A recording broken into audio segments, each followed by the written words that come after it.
Dear colleagues, I am pleased to contribute to today's discussion on the critical role of trade for green and inclusive growth and development in Asia and the Pacific.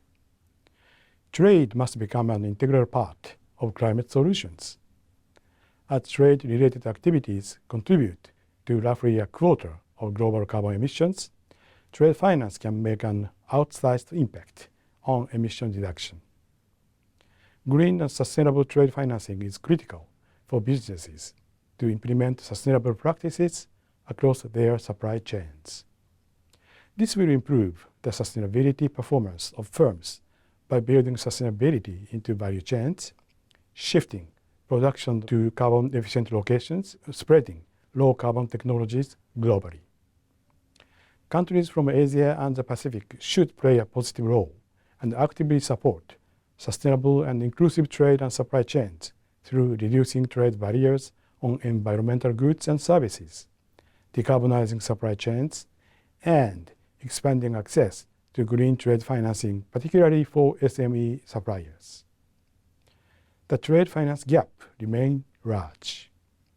Our influential trade finance gap survey, released about 10 days ago, shows the gap has further widened to $2.5 trillion in 2022.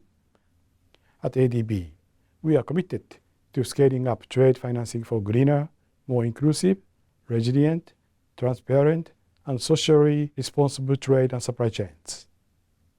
We continue to expand and innovate our trade finance solutions. Since 2009, ADB's Trade and Supply Chain Finance Program has supported $67 billion in trade through guarantees, loans, and knowledge support. Nearly 60% of these transactions targeted small and medium-sized enterprises. This program encourages women's participation in trade and supports disability initiatives. Finally, the program also promotes green trade through carbon tracking and reporting across supply chains, and works to implement environmental and social management systems in partner banks. I look forward to a lively discussion on how to harness international trade for sustainable and inclusive development in Asia and the Pacific. Thank you.